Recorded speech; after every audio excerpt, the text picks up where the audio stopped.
He preparado un discurso largo, unas cuantas páginas, pero pensé que sería mucho más interesante para ustedes el escuchar cómo este proceso de paz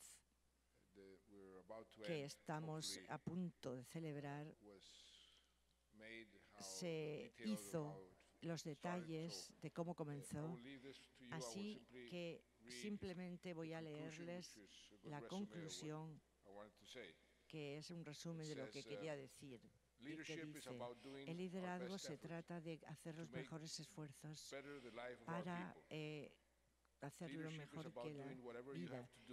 El liderazgo es hacer todo aquello que se debe de hacer para terminar la guerra, cualquier guerra. Liderazgo se trata de tomar riesgos para hacer lo que crees en tu corazón. Es la cosa que hay que hacer. Al final, esto, si puedes tener una idea que el liderazgo responsable en el mundo es ser pragmático, práctico, combinar ideas de la izquierda y de la derecha para crear prosperidad para los ciudadanos y las bases de una sociedad pacífica. Pueden leer la conferencia después y permítanme decirles simplemente cómo este proceso de paz, que es el único proceso de paz en el mundo que hoy tiene la alta probabilidad de tener éxito. Hay 22 conflictos armados en el mundo ahora mismo y este es el único que puede ser resuelto de manera pacífica, con negociaciones políticas, y es el más antiguo, el único conflicto en el hemisferio oeste, occidental. ¿Y por qué he comenzado así? ¿Cuándo comenzó y por qué comenzó? He estado estudiando estos procesos muchos años y puede que descubramos que se necesita una serie de condiciones. ¿Por qué ha habido tantos intentos de negociar la paz con FARC y por qué han fracasado? Y he estudiado procesos en el mundo de paz y el proceso de paz con el FARC que muchos otros presidentes intentaron, y he descubierto que había una serie de condiciones que no estaban presentes y que estuvieron presentes al principio de mi mandato. Uno de ellos es que se necesita la correlación de las fuerzas militares que estén a favor del Estado. Si los guerrilleros y las guerrillas tienen en su favor al ejército, no hay posibilidad real de negociar la paz con ellos. Nos arreglamos para poder cambiar estas fuerzas a nuestro favor. Y cuando digo que cuando yo entré en el gobierno, esto era una realidad. La segunda condición en el mundo actual se necesita el apoyo de la comunidad internacional y de la región donde se encuentra tratando de negociar el conflicto. Esta condición no estaba presente antes. Esta condición no estaba presente cuando yo asumí el poder. Se creó esa condición negociando y normalizando las relaciones de Colombia con nuestros vecinos, Venezuela, Ecuador, con Latinoamérica en general, y nos arreglamos para conseguir este apoyo internacional. Y la tercera condición que se necesita en cualquier proceso de paz se necesita que los comandos de los insurgentes se den cuenta que para ellos personalmente Sería mejor, sería más beneficioso negociar la paz que continuar la guerra. Esto de nuevo no estaba sucediendo antes y se hizo realidad en el tiempo reciente. Hemos comenzado a atinar en los blancos de alto nivel con los comandantes de los FARC. Yo personalmente he ido detrás de ellos para poder realizar esto. Estas tres condiciones, por lo tanto, que no estaban presentes antes, estaban presentes al principio del proceso. Y cuando me di cuenta de que teníamos las condiciones, di el paso para comenzar el proceso. En ese tiempo, llamé a algunas personas que tenían experiencia real en procesos de paz en diferentes partes del mundo. Uno de ellos es un buen amigo del señor Cotswold, Shlomo Ben-Amik, antiguo ministro de Israel, que estuvo en los acuerdos de Camp David entre Palestina e Israel. Y llevé a un inglés, Jonathan Power, que es el jefe de Estado con Tony Blair, que fue instrumental en las negociaciones con la IRA y la IRA, y también a Joaquín Villalobos, que era el comandante de las guerrillas salvadoreñas y negociador jefe en el proceso de paz de El Salvador. También traje al profesor William Burry de Harvard, que era el sucesor, un gran profesor que ha desarrollado una coherente y eficaz teoría sobre las negociaciones. Así que les llamé y les dije, ¿por qué no me ayudan ustedes a tomar cada paso, cada medida en este proceso, planificarlo correctamente? Y han sido me han ayudado muchísimo. Y uno de ellos dijo, deben de poner una condición. Nada se consigue o se llega a un acuerdo hasta que se acuerda. Y explico por qué. Negociar un proceso de paz no es popular, nunca. Es mucho más fácil, y puedo comprobarlo por ambos lados, el liderar y el estar en el gobierno en tiempos de guerra y dirigir o liderar en tiempos de paz. Es mucho más fácil hacer guerra que hacer la paz. Hacer la guerra es muy popular. Simplemente, si se gana, claro, porque si se pierde no se es muy popular.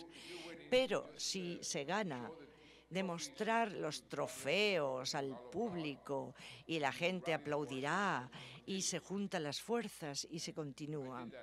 Esto ya lo hice cuando era ministro de Defensa antes de ser presidente. Por eso soy presidente, porque me hice un ministro de Defensa muy popular y la gente me eligió de presidente. Pero el hacer la paz es hacer cambios, cambiar la manera que piensa la gente, cambiar la manera de que piensa la gente que ha sufrido en la guerra y enseñarles a olvidar, enseñarles el poder y la fuerza de la reconciliación. Se necesita liderar de manera diferente. Liderar en tiempos de guerra es vertical. Liderar en tiempos de paz, en un proceso de paz, es horizontal. Tienes tareas simultáneas. Tienes que resolver diferentes problemas en diferentes tiempos.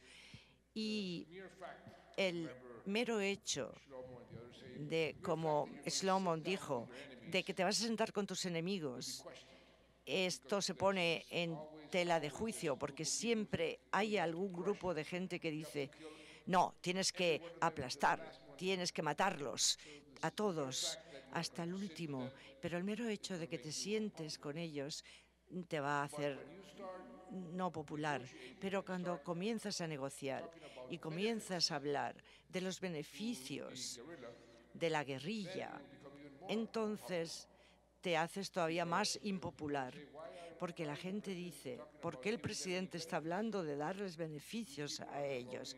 Esta gente han secuestrado, han hecho todo tipo de actos atroces, violentos, terrorismo. ¿Por qué deben de recibir ningún beneficio? Esto es muy poco popular. Así que lo que me aconsejaron fue trate de mantener las negociaciones en secreto y decir a los guerrilleros que nada está acordado hasta que se acuerde todo. Y solo cuando tengan ya el paquete completo se los puede enseñar a la gente que decidirán. Así que comenzamos con esa condición. Nada se ha acordado hasta que todo se haya acordado. Y el acuerdo debe de ser secreto hasta que esté completo. También me aconsejaron cómo hacerlo. Más del 50% de cualquier negociación de paz es la agenda, el programa. Esto es crucial. Y intentar de negociar este programa antes de haber puesto el proceso en función adecuadamente es también una manera de medir la intención real de los FARC. Esta vez realmente piensan que quieren la paz. Ellos van a obedecer las reglas y van a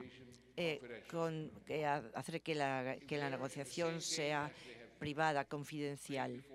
Y si otras veces han tomado ventaja de la negociación y lo divulgaban, no respetaban el secreto, y por tanto les dije, si quieren negociar la paz, háganlo absolutamente confidencial y negociaremos la agenda, los 5 puntos. Y nunca ellos divulgaron nada, que para mí fue prueba importantísima de que tenían buenas intenciones, de que esta vez era verdadero.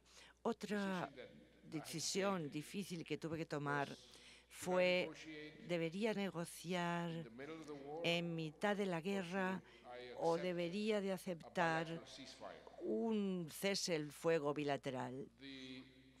Y los FARC me estaban haciendo presión para el cese, pero las experiencias que teníamos en intentos anteriores con ceses del fuego bilaterales no habían sido muy productivos.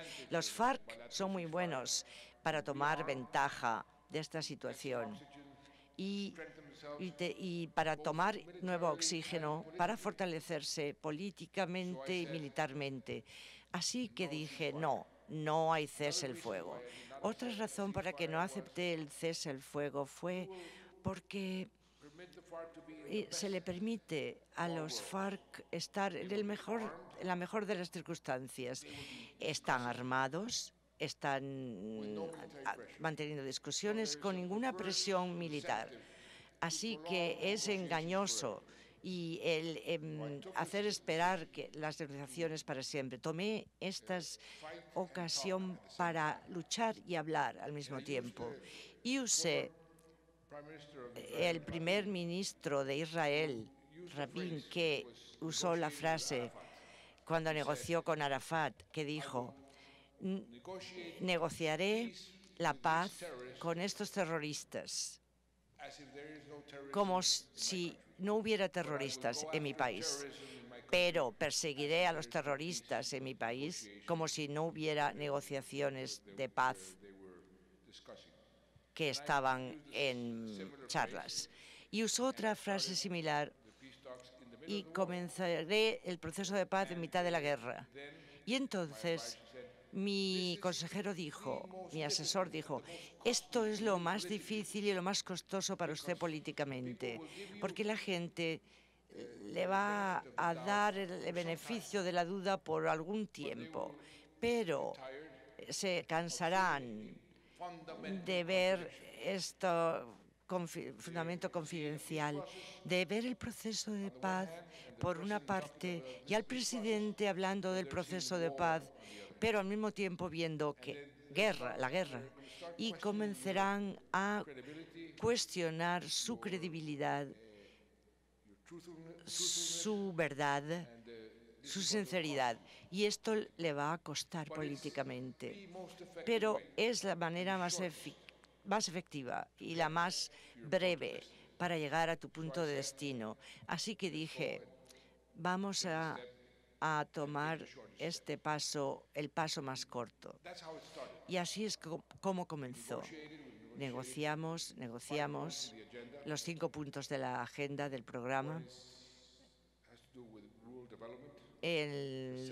La primera tiene que ver con el desarrollo, la segunda con la participación política, el tercer con tráfico de drogas, y este es un punto particularmente importante. Insistí mucho en poner en la mesa de las negociaciones este artículo, este tema, porque el tráfico de drogas en narcóticos en Colombia ha sido una fuente de conflicto para todos los grupos que hemos tenido en los 30 o 40 años.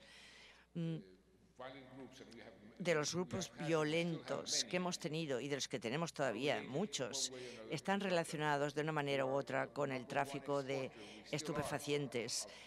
Todavía estamos la fuente de cocaína al mundo, y los FARC han sido la fuerza militar, las operaciones militares que ha defendido el tráfico de drogas y que lo ha hecho imposible para el ejército erradicar el tráfico de estupefacientes en Colombia.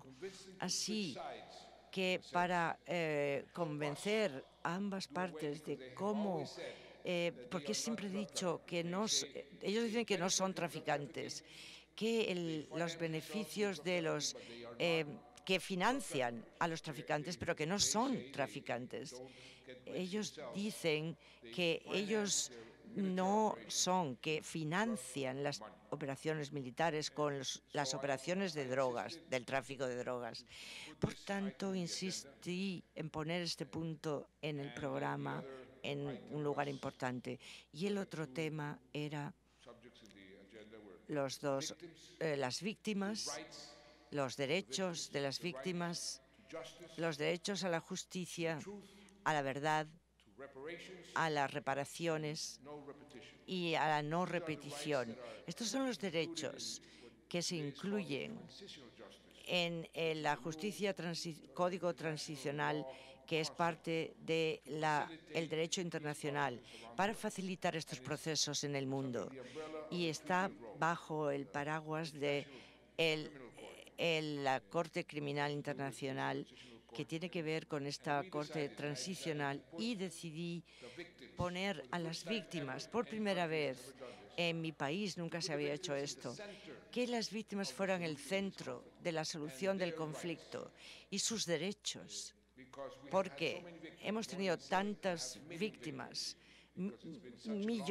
varios millones de víctimas, porque ha sido un conflicto tan largo por tantos años, y pensé que daría mucho más credibilidad, mucho más legitimidad el hacer que las víctimas fueran el centro. Y el quinto punto es lo que se llama DDR, que es como un proceso medio, norma en este proceso. ¿Qué es el DDR? La desmovilización, el desarme, y la R es reintegración en la sociedad civil. Estos fueron los 5 puntos del programa. Cuando comenzamos a negociar el primero, el segundo, no voy a entrar en detalles, solo quiero decir que negociamos algo llamado, algo totalmente sensible debido a nuestra inversión, el modelo económico y nuestras políticas. Negociamos algo que teníamos que hacer sin tener en cuenta o no a los FARC. Teníamos que invertir más en las áreas rurales, en los bienes públicos, en las áreas rurales. Teníamos que darle acceso a los campesinos a la tierra. También ayuda financiera, técnica, y teníamos que hacerlo de cualquier manera. Y la participación política en los negocios sería lo que hace cualquier democracia. De vez en cuando, el poder mantener la democracia. La democracia está llena de faltas. Por eso Churchill decía decir que es el peor de todos los sistemas, excepto en su sistema. Por tanto, hay que continuar revitalizando y revisando la democracia. Como cualquier institución, hay que adaptarse a los cambios, a las circunstancias. Esto es lo que estamos haciendo, dando más derecho a la oposición, más derechos a las gentes o a las regiones que no han tenido suficiente representación en el Congreso o en los centros de toma de decisiones. Y con el tráfico de drogas negociamos y para que el FARC nos ayudara en hallar una manera para acabar con el tráfico de estupefacientes en Colombia. Imagínense por 30 segundos lo que quiere decir. Quiere decir que Nueva York, que los Estados Unidos, que México, que el Centroamérica, o Madrid o Londres, el consumo de drogas está aumentando y el exportador número 1 de cocaína, que va a ser capaz por primera vez, va a poder solucionar el hecho de exportación y producción de el estupefaciente cocaína en el mundo. Y también hemos estado negociando el cuarto punto, que estamos ya negociando el derecho a la verdad, una comisión de la verdad para que las reparaciones casi están acabadas, y hemos hablado con las víctimas antes de que este conflicto terminara. Preparamos en el Estado colombiano, reparamos a más de 500.000 de víctimas a muy alto coste. Y si me dicen, ¿por qué? ¿Por qué han comenzado la reparación antes de terminar el conflicto? Dije, porque necesitamos comenzar sanando las heridas de este mundo tan pronto como sea posible, de esta guerra, porque si no, la reconciliación va a ser muy difícil. Así que comenzamos antes de terminar el conflicto. Y el hito que hemos podido conseguir la pasada semana en La Habana, en Cuba, es el hecho de la justicia, el tema de la justicia, que es el hecho más difícil en cualquier proceso de paz. La negociación principal tiene que ver con la justicia.